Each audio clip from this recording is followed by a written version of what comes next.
right, well, Representative Pearson. Thank you, Speaker and Chair Lady. Just a couple of questions. The legislation regarding the franchise tax, is that somehow included in this legislation as well? Chair Lady Hazelwood.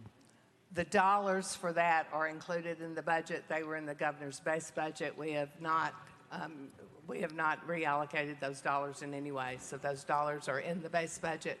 They remain there. Representative Pearson. And for how much is it in the budget, the governor's base budget? Chair Lady Hazelwood. That would be $1.557 billion. Representative Pearson. Thank you. And the governor also has this Freedom Scholarships initiative, which many of us are calling a voucher school scam. But is there money allocated in the governor's budget here, and then the budget that you're presenting before us, for those scholarships? Chair Lady Leader Lamberth. Leader Lamberth. There's $144 million that are allocated for the Education Freedom Act, specifically for those scholarships. Yes, there is. Representative Pearson. Thank you for answering the questions. I appreciate it. Look, this is a multi-billion-dollar budget to the tune of, could you say it for me again, Chair Lady? How many billions of dollars is our budget?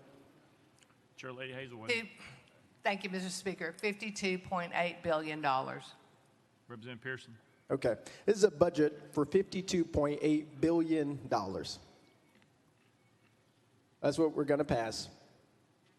And that's what we'll pass here. And how many more children and families and communities are not going to be in poverty 12 months from now? How many more families and communities are going to have their children getting access to the resources that they need to the tune of billions of dollars? My problem with this isn't that everything in here is bad. Because look, you mentioned a few grants for $75,000 and things like that that come to folks' districts, and those are cute and those are nice. But budgets are moral documents. They articulate the priorities of the people who are in positions of power to the people we represent. And this budget does not have in any regard a way for us to ensure that 1 out of 8 kids are no longer hungry. This budget does not address or help 300,000 people who do not have access to health care. This budget does not address the housing insecurities that we're facing in our district. It's not giving contributions in order for people to be able to take care of their children who are impoverished. I'm tired of budget season after budget season getting the research that says poverty in Tennessee has remained stagnant. How can you spend $52.8 billion, which is only $10 million less from what you articulated than last year, and we are not seeing poverty going down in our state? We're hearing about all the corporations that want to come here, but we're not talking about the people who are still suffering in our state.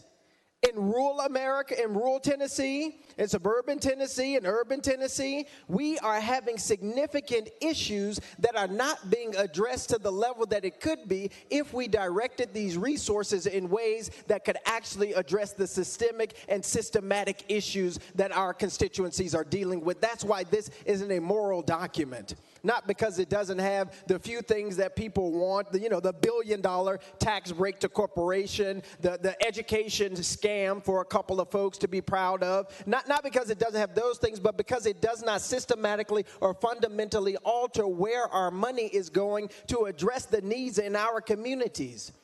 Over the last 10 years, over 15 hospitals in rural Tennessee have closed. How many billions is going to address that problem?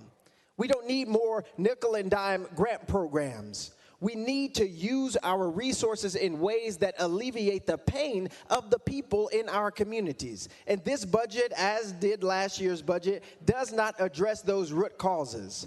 And because of the refusal of this body and our government to address poverty, to help the poor and the marginalized, we are continuing to deal with a deficit, not only financially, but morally in this institution.